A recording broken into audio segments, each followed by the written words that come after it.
नमस्कार। 5 जनवरी के इस डिजिटल मंच पर आप सभी का स्वागत है और आज हम चर्चा करने जा रहे हैं देश में एक बहुत बड़े मुद्दे की, जिसको लेकर के एक बहुत बड़ा आंदोलन खड़ा हुआ। जी हां, कृषि कानून।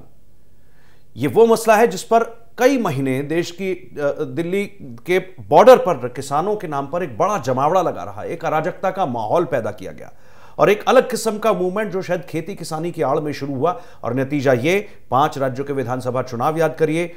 4 राज्य भारतीय जनता पार्टी की झोली में है, मगर पंजाब में अप्रत्याशित रूप से आम आदमी पार्टी की जबरदस्त बहुमत के साथ सरकार बनती है। और ये वही आम आदमी पार्टी है जो दिल्ली की बॉर्डर पर बैठे किसान संगठनों को पूरा, जिसको कहते हैं खाद पानी, हर तरह की सुविधा वो मुहैया करा रही थी। और ये सब चर्चा हम क्यों कर रहे हैं? ये इसलिए क्योंकि आज जब एक नई रिपोर्ट आती है, और वो भी बड़ी ऑफिशियल रिपोर्ट है, बड़ी आधिकारिक रिपोर्ट है सुप्रीम कोर्ट द्वारा गठित की गई कमेटी की। जी हां, केंद्र सरकार ने कानून वापस लिए तो शायद लोग उस कमेटी की रिपोर्ट को भूल गए जिसे सुप्रीम कोर्ट ने गठित किया था, जो शायद देश भर के किसानों के साथ बात करती, और ऐसा उसने किया।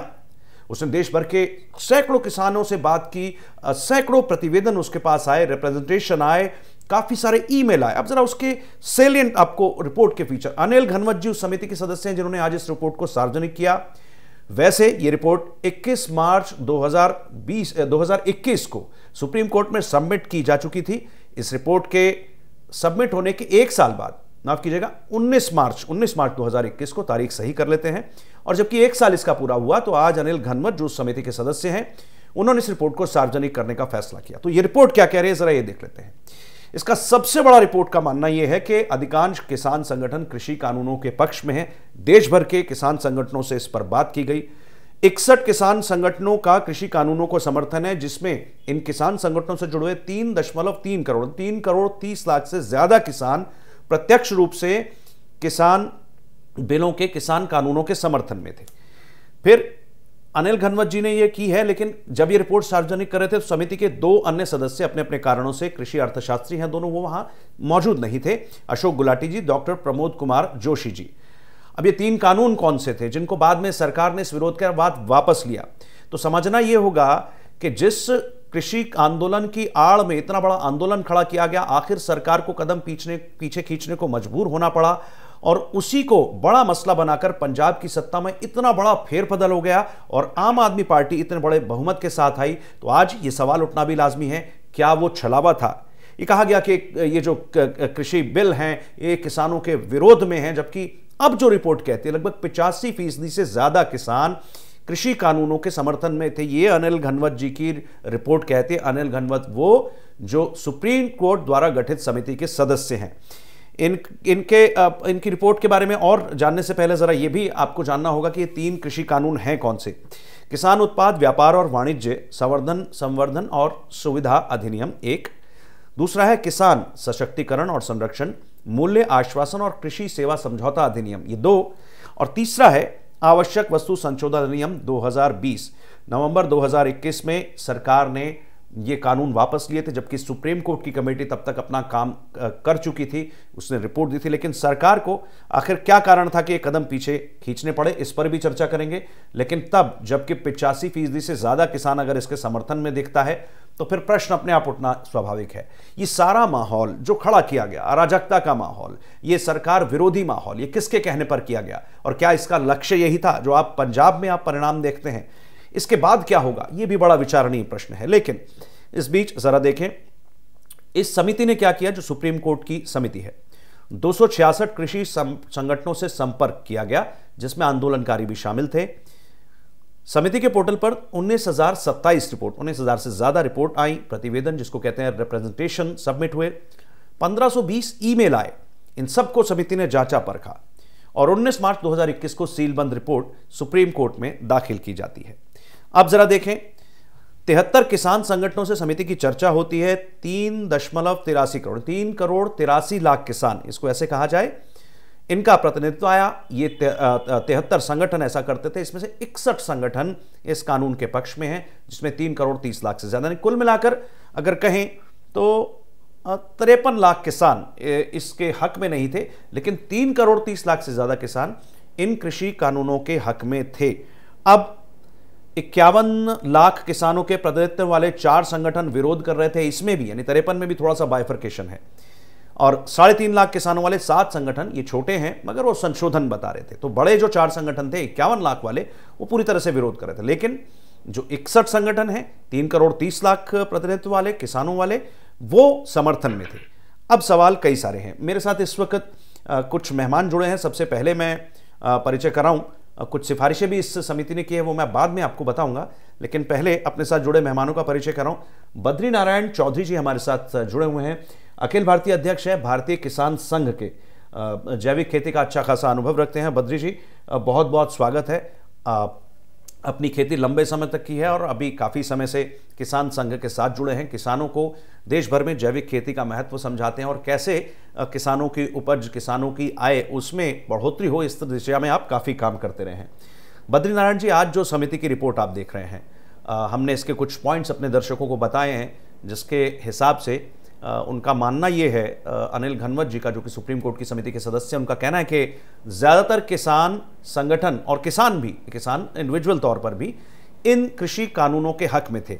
आज आपको क्या लगता है, वो कृषि कानून जिसके विरोध में इतना बड़ा माहौल बनाया गया, अंततः सरकार को कदम भी खींचना पड़े, उसके बावजूद पंजाब जैसे राज्य में इतना बड़ा एक बदलाव होता है, क्योंकि हम जानते हैं कि उस समय पंजाब, हरियाणा और पश्चिमी उत्तर प्रदेश के ही कुछ किसान संगठन दिल्ली बॉर्डर पर जुटे थे। बाहर से कुछ किसान संगठन आना भी चाहते थे, लेकिन बहुत दिन रुके नहीं। ज़्यादातर लोगों का जमावड़ा यहीं से था। इस सब से अब आपको क्या समझ में आता है, जब रिपोर्ट कहती है किसान तो चाहते थे मगर कुछ लोग वहां आंदोलनकारी किसानों के रूप में खड़े हुए? क्या लगता है बद्रीनारायण जी, आपको दरअसल हुआ क्या था वो? आपको बहुत बहुत धन्यवाद कि आपने 5 जनवरी के डिजिटल मंच के ऊपर भारतीय किसान संघ को आमंत्रित किया। मैं आपके सभी श्रोताओं को नमस्कार के साथ अपनी बात शुरू करता हूं। हमने पहले भी विभिन्न चैनलों के ऊपर इस बात को कहते आए थे, क्योंकि किसानों के बीच में उठते बैठते रहे हैं। रिपोर्ट तो अब आई है, लेकिन किसानों की मानसिकता और उनकी सोच, इसकी जानकारी समय समय पर क्या सरकार को और क्या चैनल के माध्यम से जनता को देते आए थे कि ये वास्तव में आंदोलनकारी किसान नहीं हैं, ये किसानों के पीछे खेल खेलने वाली कोई ताकतें हैं। और आंदोलन के बीच में जितनी प्रकार के प्रयोग उन्होंने किए और किसानों को जिस जिस प्रकार से कुख्यात बनाया, उन सब से इतनी घृणा करते थे लोग कि आखिर किसान का ये अर्थ समझाने वाले कौन हो गए। तो किसान की दशा क्या है ये तो किसान जानता है, और ये तो राजा महाराजाओं के ठाट की तरह काम करने वाले लोग, और जिनका साल भर बीत गया तो भी कोई असर नहीं हुआ, और उसके पीछे भी कई प्रकार की राष्ट्र विरोधी ताकतें हैं, और ये सब को छुपी हुई बात नहीं, उनको रिपीट करने को लाभ नहीं है। लेकिन इन सबको देख करके भारतीय किसान संघ हमेशा ये कहता आया कि वास्तव में जो असली किसान है उनको ट्रेस करना चाहिए, उनकी एक कमेटी बननी चाहिए जिसमें सभी स्टेक होल्डर्स हों, उसके अंदर सरकारी प्रतिनिधि भी हों, कृषि वैज्ञानिक या अर्थशास्त्री भी हों, और किसान प्रतिनिधि भी हों। किसानों में भी जो अनुभव रखने वाले हैं वो उन संगठनों में भी हो सकते हैं जो आंदोलनरत थे, उनके बाहर भी हो सकते हैं। ऐसे लोगों का बैठ करके और जरा 6 महीने साल भर इन्होंने जो आंदोलन खींचा, उतनी अवधि में तो कुछ समाधान निकलता। उतने टाइम में तो हम किसानों की केवल 1-2 समस्याओं को लेकर नहीं, किसानों की रोज नित नई समस्याएं पैदा होती है, तो जो रिपीट होती हैं, बार बार होती हैं, लगभग स्थायी जैसी हैं, उन सब समस्याओं के समाधान का पर्याप्त समय हमको मिलता। लेकिन हमारी ये बात न तो सरकार सुन पाई और न हमारे भाई जो है किसान प्रतिनिधि जो आंदोलन कर रहे थे उनकी समझ में आई। इसलिए अभी इस रिपोर्ट के आ जाने के बाद में और ये सत्य साबित हुआ है कि जनता के मन में क्या बात थी। किसान बहुत भोला व्यक्ति है, उसके पीछे कौन छिप करके कैसे खेल खेलता है, इस बात को और किसान समझ नहीं पाता। उसके साथ मीठे वचन बोलते वो पक्ष में हो जाता है और कड़वा बोलते वो लाठी लेकर के खड़ा भी हो जाता है। लेकिन जैसे एक उदाहरण मैं देता हूँ कि योगेंद्र यादव का एक वक्तव्य जो मुझे सुनने देखने को मिला, वो ये सिद्ध करता है कि योगेंद्र यादव जैसे खिलाड़ी इस आंदोलन के पीछे खेल खेल रहे थे जी। जब उन्होंने कहा कि क्रिकेट का पिच तो हमने तैयार किया जी, और उसके ऊपर बैटिंग करने की जिम्मेदारी अखिलेश जी की थी जी, और वो नहीं कर पाए, हार गए, तो इसमें हमारा क्या दोष है? जी जी जी। बद्रीनारायण जी, आपने बहुत सही विषय उठा और मुझे लगता है कि आपने कहा तो मुझे दर्शकों को तुरंत योगेंद्र यादव ने क्या कहा, वो पिच वाली बात, वो बैटिंग वाली बात कि अखिलेश को बैटिंग करके योगी को आउट करना था, बाकी हार गए तो हमारा क्या दोष। तो जरा सोचिए, पंजाब में इतना बड़ा बदलाव हुआ, उत्तर प्रदेश में किस तरह की पिच तैयार की गई, और आप जानते हैं यहां से टिकैत परिवार पूरा इस आंदोलन में जुड़ा हुआ था और उसमें पश्चिम उत्तर प्रदेश के किसान नेताओं को शामिल करने की कोशिश की गई। उस वक्त योगेंद्र यादव भी उस टोली में थे। आप जानते हैं जब किसान संगठन बैठते थे तो योगेंद्र यादव ने आज सोशल मीडिया पर वो उनका बयान चला है, मैं चाहता हूं कि हमारे दर्शक वो भी सुन ले। देखना होगा कि किस इलाके में बीजेपी का वोट कितना घटा, किस इलाके में बीजेपी की सीटें कितनी घटी, क्योंकि किसान आंदोलन इस मैच में खिलाड़ी नहीं था। किसान आंदोलन की भूमिका थी पिच तैयार करने की। पिच हमने तैयार की, हमने उस पर हैवी सा रोलर भी चलाया कि सीमर को, फास्ट बॉलर को मदद मिले विकेट उखाड़ने में। लेकिन बॉलिंग तो हमें नहीं करनी थी ना, बॉलिंग तो अखिलेश जी को ही करनी थी। और अगर वो योगी जी को आउट नहीं कर पाए तो खाली पिच बनाने वाले को न कहें। मामला बॉलिंग, बैटिंग इन सब का है, अंततः खेल उनका है। ठीक है बद्री जी, वापस आपके पास आता हूं। हमने हमारे दर्शकों ने भी सुना कि योगेंद्र यादव ने क्या कहा। आपको क्या लगता है, एक पंजाब, दूसरा उत्तर प्रदेश, ये किसान नेता की आड़ में ऐसे कौन से लोग थे तो जिनके निशाने पर भारतीय जनता पार्टी, योगी की सरकार जो कि बहुत पॉपुलर हो चली थी, उनको वो उखाड़ फेंकना चाहते थे और उसके लिए उन्होंने क्या कुछ नहीं इस्तेमाल किया। नहीं, पहले तो वो कहते थे किसान नेता कि हम राजनीतिक नहीं होंगे, फिर टिकैत ने भी कह दिया, राकेश टिकैत ने, कि कहीं हम भी किसी का समर्थन नहीं करेंगे। हालांकि समर्थन की बातें बीच में आई एक दो बार, फिर वो पलटे। लेकिन अंत में योगेंद्र यादव का ये कहना कि पिच हमने तैयार की थी, बैटिंग तो अखिलेश को करनी थी। तो ये है क्या, ये जरा समझाएंगे, ये लोग कौन थे और इनका मकसद क्या, सिर्फ किसान आंदोलन, किसान कानून, किसानों का हित था या कुछ और? केजरीवाल जी के पार्षद, विधायक और सांसद तक और पूरे हुजूम के साथ में वहां पाए जाते थे। इसी प्रकार विपक्षी दलों के और के भी थे, और हम इस बात को लेकर बोलते थे कि ये जो गैर राजनीतिक बोलने वाले लोग हैं ये साफ झूठ बोल रहे हैं, क्योंकि इनके आसपास ही नहीं, यहाँ तक कि मंच पर आकर के भी और राजनीतिक पार्टियों के लोगों ने इनको प्रोत्साहित किया है, और पर्दे के पीछे क्या क्या किया होगा ये सब बातें से समझ में आ जाती है। तो इसमें कोई संदेह नहीं है कि देश में और सत्ता को गिराने के लिए, बदलने के लिए और विपक्षी पार्टियों का एक मिला जुला और कोई स्टंट ये रहा है। और लेकिन दुर्भाग्य की बात है कि इसके लिए उनको केवल किसान मिला, किसान के अलावा वो उनके पास कोई मुद्दा नहीं था। और उसके साथ इतना छल हुआ कि 12-13 महीने तक, 14 महीने तक आंदोलन चलने के बाद भी, हालांकि इसमें हमारे राजस्थान के आसपास के गांव के कई किसानों ने अपने घर में कंबल, नए नए कंबल ले आए, चप्पलें ले आए, जो सामान सर्दियों में मिल सकता था वो उनको मिला, कुछ राहत भी मिली, मतलब। और कई ट्रैक्टर वालों को अच्छा पैसा किराए का मिला, डीजल मिला और मजदूरी मिली कई लोगों को। तो ये सब चीजें सिद्ध करती है कि इनके पास फंड की कमी नहीं थी और समय की कोई कमी नहीं थी। और ये 2024 तक बैठने की बातें करते थे। आए तभी बोल के आए थे कि हम तो राशन पानी सब लेकर के आए 6 महीने का, बाद में कहने लगे 22 तक का, फिर कहने लगे 24 तक का। इन सब बातों से पता चलता है कि ये चुनाव की तिथियों को ही याद रख करके आए थे। हमारे साथ इस वक्त कृष्णवीर चौधरी जी भी जुड़े हैं, भारतीय जनता पार्टी के नेता भी हैं और खेती किसानी को बहुत करीब से समझते हैं। कृष्णवीर जी, ऐसी आशा है, एक तो स्वागत है 5 जनवरी के इस मंच पर आपका, दूसरा ऐसी आशा भी करते हैं कि रिपोर्ट आपने ज़रूर देखी होगी जो अनिल घनवत जी ने आज सार्वजनिक की है, जिसमें स्पष्ट रूप से कहा गया कि ज़्यादातर किसान संगठन जो है वो कृषि कानूनों के पक्ष में थे।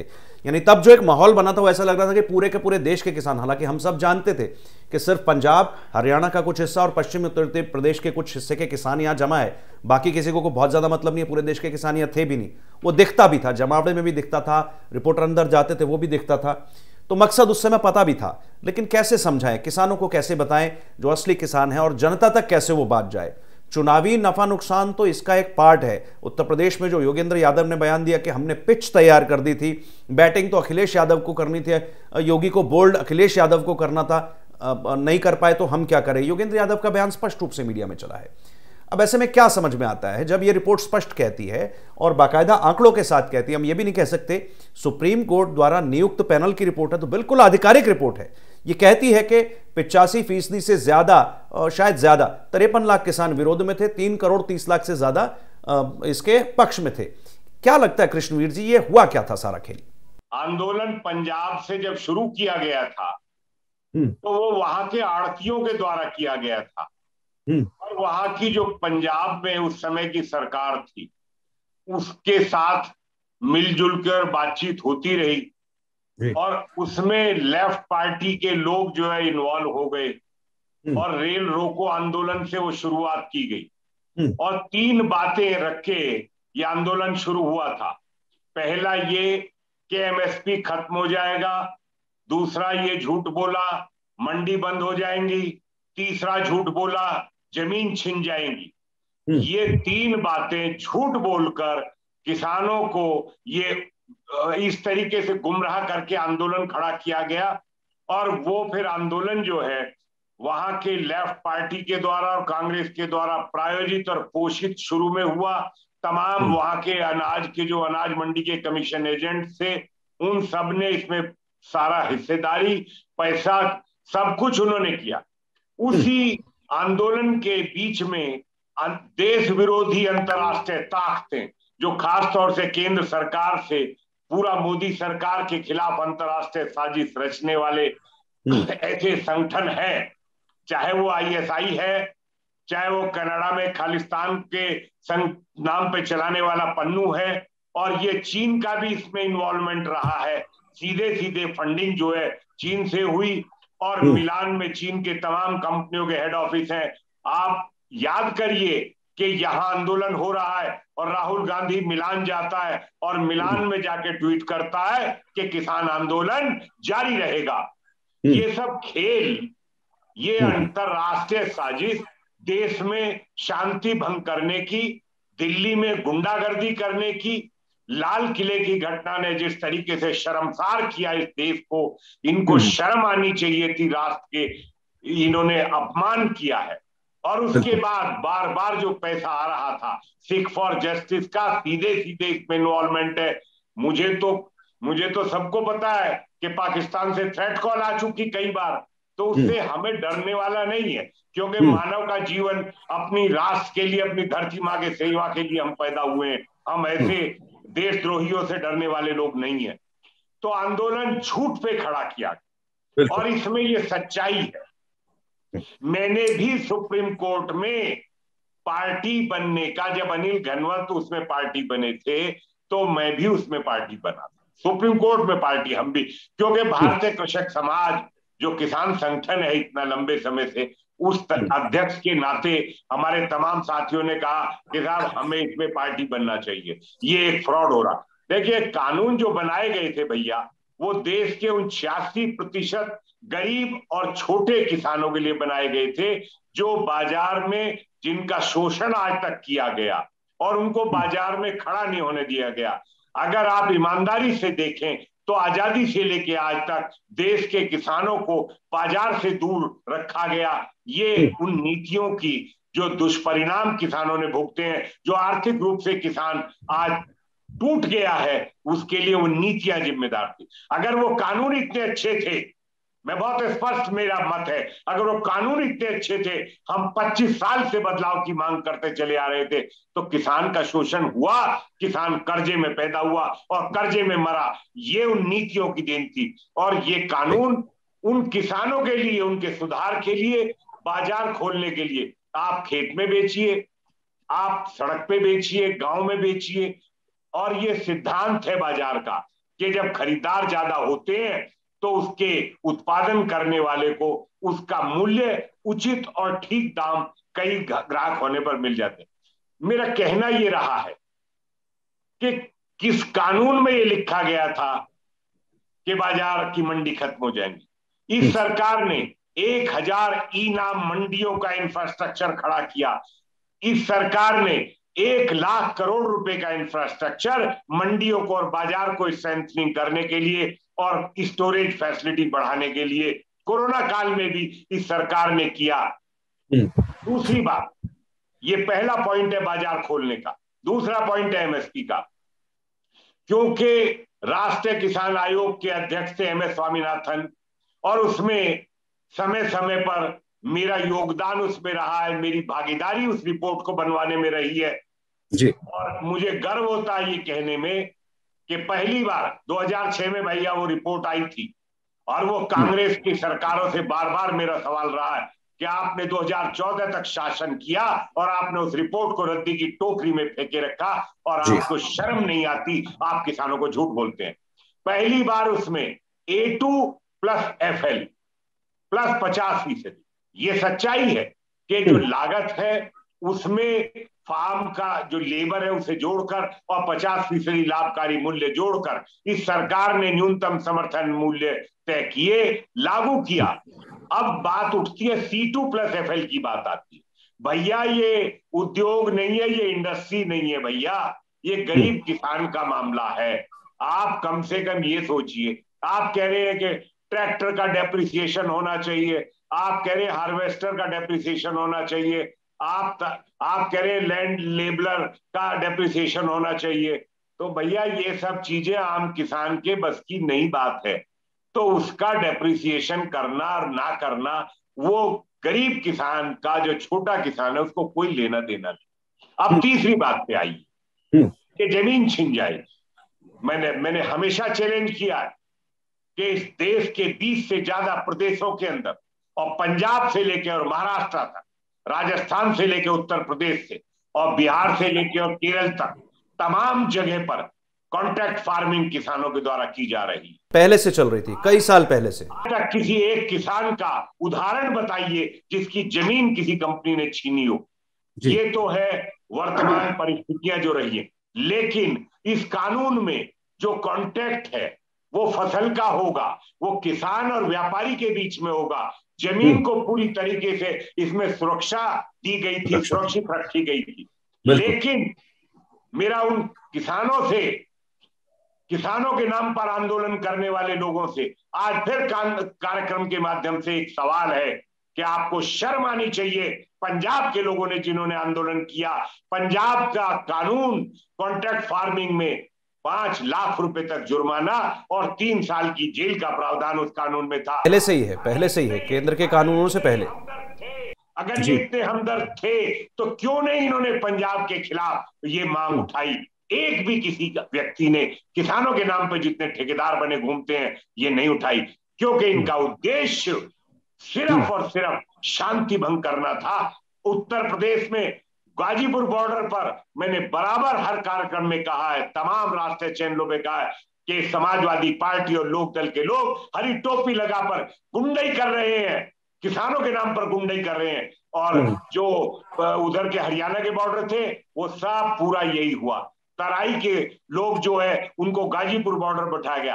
क्या तराई में जानकारी नहीं है कि गुरुद्वारों से जिस तरीके से घोषणा की गई और जिस तरीके से उन लोगों को यहाँ बिठाया गया और जो गुंडागर्दी की गई है, वो सब देश के खिलाफ साजिश, देश में शांति भड़काने के लिए और देश की व्यवस्था को खराब करने के लिए। ये टूल किट, मैं पूछता हूं कि टूल किट बनती है, किसानों ने कभी सोचा था कि कैसी टूल किट और किसकी टूल किट?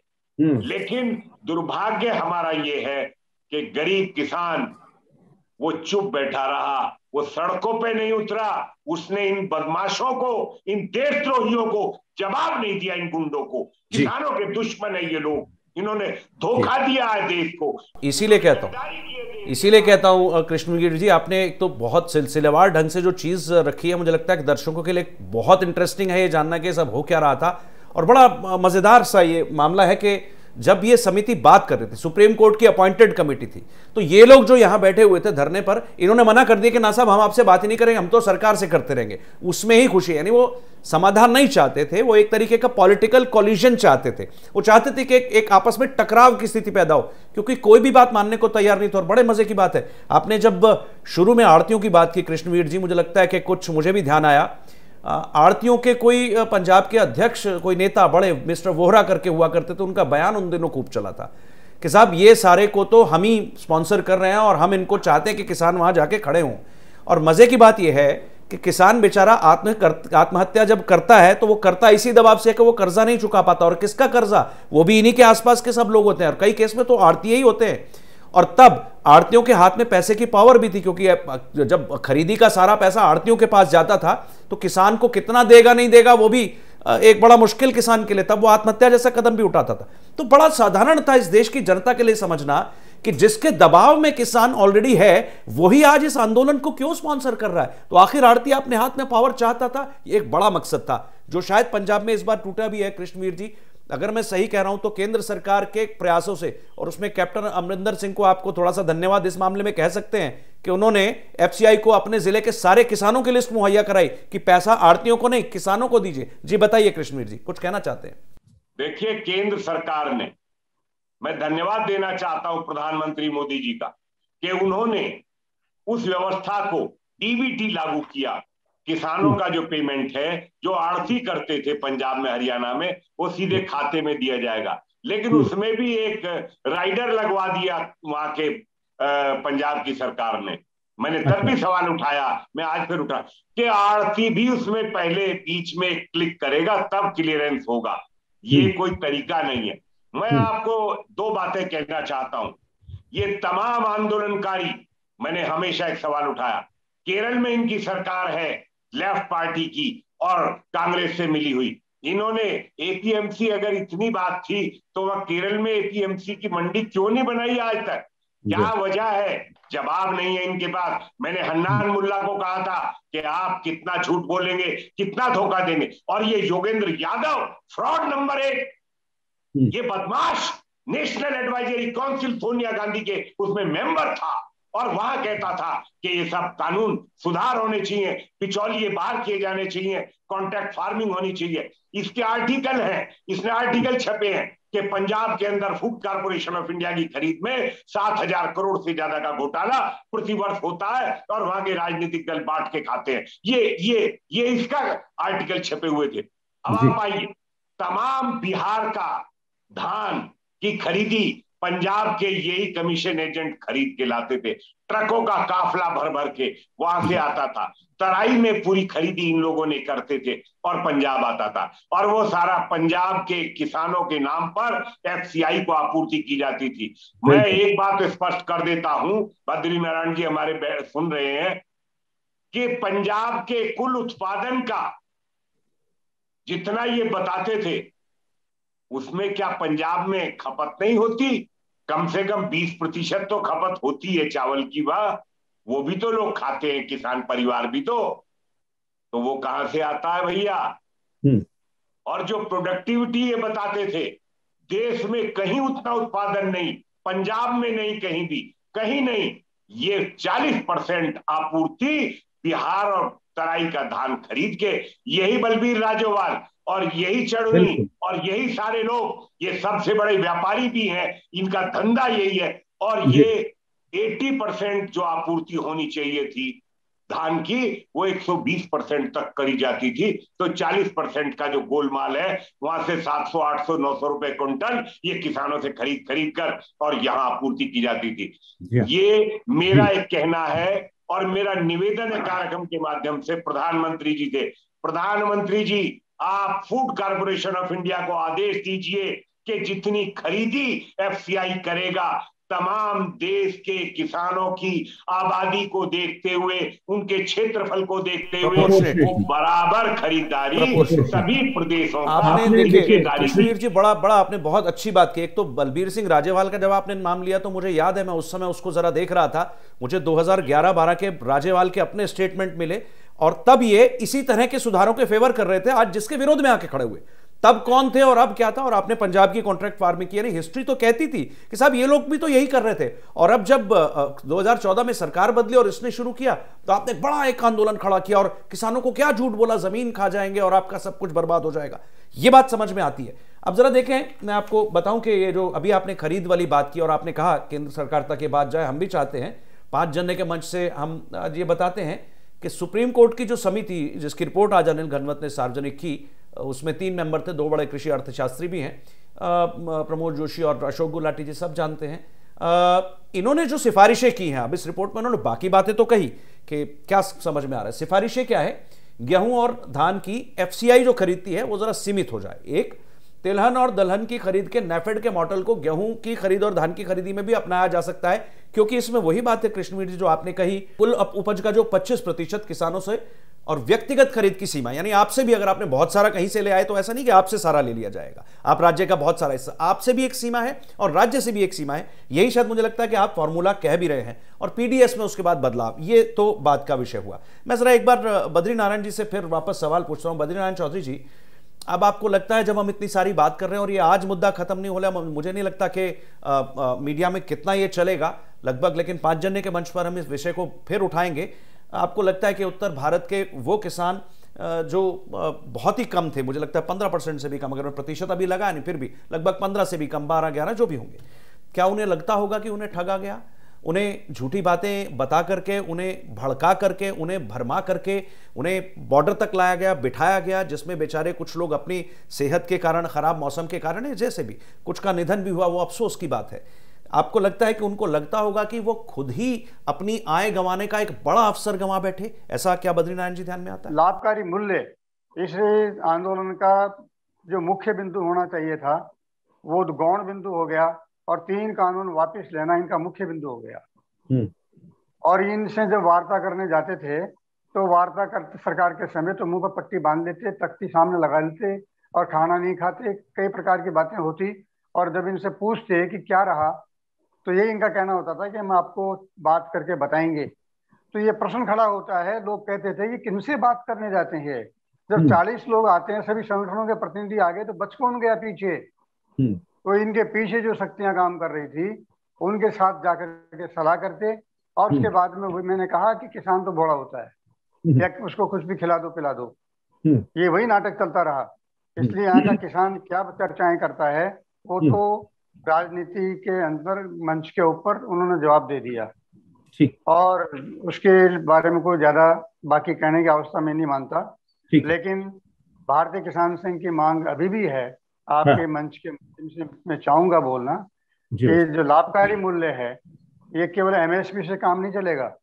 आज महंगाई जो है इतने आगे आगे भाग रही है, और एमएसपी 50 रुपए 25 रुपए कुछ % बढ़ जाती है। इन जो दोनों का अंतर भी कोई अध्ययन करके देखे, इससे पता चलेगा कि वास्तव में किसान का क्षतिपूर्ति हो रही है क्या। 150% लागत की बात बोलो, मूल्य देने की बात छोड़िए, उनकी लागत भी निकल रही है क्या। तो क्या ये मांग करना गलत है क्या कि हमारी लागत का कैलकुलेशन करने के लिए कोई कमेटी आप ऐसी बनाओ जो स्वतंत्र, तटस्थ और जिसमें भागीदारी हो हमारी, और उसके अंदर कृषि विश्वविद्यालय है, केवीके हैं, कई संस्थान हैं, इनके भी डाटा हैं, ये भी खेती के प्रयोग करते हैं, इनके पास भी आंकड़े हैं, नहीं तो इनके सानिध्य में बना दी जाए। इसलिए मैं ये चाहूंगा, आपने मौका दिया बोलने का, तो कि किसानों की जो मन की पीड़ा है वो अभी भी बाकी है। बढ़ांस तो निकल गई इसके माध्यम से, लेकिन उस पीड़ा को भी सरकार समझ ले एक बार तो अच्छा होगा। जी आप रहिए, बस मेरा मुझे लगता है समय भी कुछ कह रहा है। और अंतिम प्रश्न में एक बार कृष्णवीर से, बिल्कुल आप ही के पास भाई साहब आना है मुझे, और मेरा प्रश्न ये है कि सुप्रीम कोर्ट की कमेटी की रिपोर्ट 19 मार्च 2021 को सुप्रीम कोर्ट में सौंप दी गई थी, और उसकी प्रति शायद पीएमओ के पास भी है। ये रिपोर्ट थी और डेटा पूरा सपोर्ट कर रहा था। फिर 21 नवंबर 21 में आकर के सरकार ने इसको, तीनों कानूनों को वापस लिया, जबकि उसके पास एक बहुत स्ट्रांग बेस था। बस इतना था कि दिखावे भर के लिए वो लोग वहां बैठे हुए थे बॉर्डर पर, और ये जो 85% या 90% जितना भी कहने, ये कहीं दिखता नहीं था, छुपा हुआ था। सरकार के पास ऐसी क्या मजबूरी थी? क्या वो इन लोगों को एक्सपोज नहीं कर सकता था? क्या इस रिपोर्ट के बहाने सरकार ये नहीं कह सकती थी? बहाने नहीं, आधिकारिक है रिपोर्ट, सुप्रीम कोर्ट की कमेटी, अपॉइंटेड कमेटी की रिपोर्ट। क्या सरकार के पास कोई रास्ता नहीं था सिवाय इसके कि 3 कानून वापस ले ले? और मुझे लगता है कि वापस लेने के बाद शायद कुछ माहौल भी बना जिसका नुकसान राजनीतिक रूप से भी हुआ। क्या लगता है कृष्णवीर जी? देखिए, एक बात बद्रीनारायण जी ने बहुत सच्चाई से आपके सामने रखा कि किसानों को जो लाभकारी मूल्य की बात कही, स्थिति ये है कि जो सीएसीपी कमीशन जो है, उनकी जो कैलकुलेशन का तरीका है उस पर बार बार उंगलियां इसलिए उठती हैं कि किसानों से सलाह नहीं ली जाती। उसमें किसान प्रतिनिधि हैं, उनको कोई वहां तवज्जो नहीं। और दूसरी बात उन्होंने कहा है कि राष्ट्रीय किसान आयोग का गठन सरकार करे, जो फसलों का दाम का। ये राष्ट्रीय किसान आयोग का गठन जो है, जब तक संवैधानिक दर्जा देकर नहीं किया जाएगा तब तक उसका कोई उपयोग किसानों के हित में नहीं हो सकता। ये सच्चाई है कि जब सरकार संवैधानिक दर्जा देकर राष्ट्रीय किसान आयोग का गठन करे और वो कमीशन महंगाई देखते हुए, लागत देखते हुए, अंतर्राष्ट्रीय बाजार देखते हुए, एक्सपोर्ट और इंपोर्ट देखते हुए उस सब को करके और तब वो किसानों का प्रति फसल का जो है दाम तय करने का अधिकार भी राष्ट्रीय किसान आयोग को दिया जाए। ये राज्यसभा में हमारे मित्र विजयपाल तोमर जी हैं, उन्होंने राष्ट्रीय किसान आयोग के गठन का सवाल जो है उसमें राज्यसभा में भी उठाया और वो जरूरी है।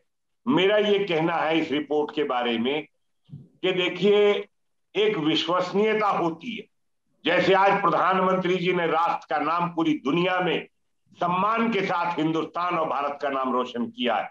अभी कल मैं देख रहा था कि दुनिया में 77% लोगों ने हमारे प्रधानमंत्री, हमें गर्व की बात है कि उनको नेता माना। तो ये चीजें ऐसी, कॉन्ट्रैक्ट फार्मिंग जो है वो एक एश्योर्ड इनकम होगी और ये जबरदस्ती नहीं है, जिसकी मर्जी है वो करे, जिसकी मर्जी नहीं है वो ना करे। ये समझदारी की बात है। सरकार ने तो फार्मर प्रोड्यूसर ऑर्गेनाइजेशन जो बनाए हैं वो किसानों को संगठित करने के लिए कम से कम 300 किसान मेंबर होंगे, तो ज्यादा संगठित होने से बार्गेनिंग कैपेसिटी बढ़ेगी, इसलिए बनाए हैं। उद्देश्य बहुत साफ है, किसान किसी तरह आर्थिक रूप से मजबूत हो, किसान को आर्थिक रूप से आगे लाने के लिए सरकार प्रयत्नशील है। अब ये वक्त बताएगा कि क्या करे। अब आप बताइए, प्रधानमंत्री किसान सम्मान निधि इसीलिए दी जा रही है। जिस दिन देनी शुरू की थी तो तमाम इस देश के विरोधी दलों ने ये कहा था कि 2019 का चुनाव जीतने का खेल है, और जब चुनाव हो गया 19 का और उसके बाद से लेकर अब तक दी जा रही है। आप ये देखिए कि आज 11 करोड़ लोगों को किसान सम्मान निधि दी जा रही है। अरे भैया, इस देश में सब किसान ये हरियाणा, पंजाब और पश्चिमी उत्तर प्रदेश ही नहीं है। उड़ीसा को देखिए, झारखंड को देखिए, छत्तीसगढ़ को देखिए। मुझे शर्म आती है इन आंदोलन करने वाले लोगों को कि इन्होंने नक्सलवादियों को छुड़ाने की मांग की थी। मुझे याद है वो आंदोलन के एक दिन सभी अर्बन नक्सल की फोटो लगी हुई थी वहां। जी जी जी। अरे ये देश के दुश्मन थे, इनका उद्देश्य जो है राजनीतिक था और इन्होंने अपना। मैंने तब भी कहा था कि ये अंतरराष्ट्रीय ताकतें, ये 42 लोग आते थे और ये कहते थे हम बात करके बताएंगे। ये किससे बात करते थे? इनके आका दुनिया के वो लोग थे जो भारत को बर्बाद करने के लिए इनको दिया जाए। ऐसा 87 से लेकर आंदोलन मैंने नहीं देखा जिसमें काजू, शराब, पिज्जा, बर्गर, ड्राई क्लीन और जिम और क्या क्या नहीं हुआ है। और खालिस्तान का खुलेआम जो वो सब हुआ, और हर आदमी को रोजाना शराब, हर आदमी को गाजीपुर पर पैसे दिए जाते थे, गांव से आने के, ट्रैक्टर और मोटरसाइकिल के आने के पैसे दिए जाते थे। इस तरीके के आंदोलन किसानों के नहीं हो सकते। ये सच्चाई है कि ये देश के खिलाफ प्रायोजित था और देश में हिंसा भड़काने की साजिश। और ये सिर्फ किसानों के लिए, जो प्रधानमंत्री जी के मन में सम्मान है उसके लिए उन्होंने ये वापस लिए, क्योंकि पंजाब बॉर्डर स्टेट है और पंजाब में सारा वो गांव में इन्होंने, खालिस्तान के लोगों ने सारा कुछ किया, पैसा भी इकट्ठा किया और गुंडगी की। मैं समझ गया कृष्णवीर जी, ये बात समझ में आती है कि आज जो सुप्रीम कोर्ट की कमेटी की रिपोर्ट सामने है वो साफ कह रही है कि अधिकांश किसानों की ये किसानी मानते थे कि ये पक्ष में थे, लेकिन जिस मजबूरी में वापस लिया वो आपने अंत में एक्सप्लेन किया, वो भी समझ में आया। आप दोनों का बहुत बहुत शुक्रिया। बद्री नारायण चौधरी जी, आप अखिल भारतीय अध्यक्ष हैं भारतीय किसान संघ के, और कृष्णवीर चौधरी जी भारतीय कृषक समाज के आप अध्यक्ष हैं। आप दोनों इस विषय को बहुत अच्छे से एक्सप्लेन किया। मुझे लगता है जल्द इस विषय पर हम फिर बातचीत करेंगे। आप दोनों का बहुत बहुत धन्यवाद। नमस्कार।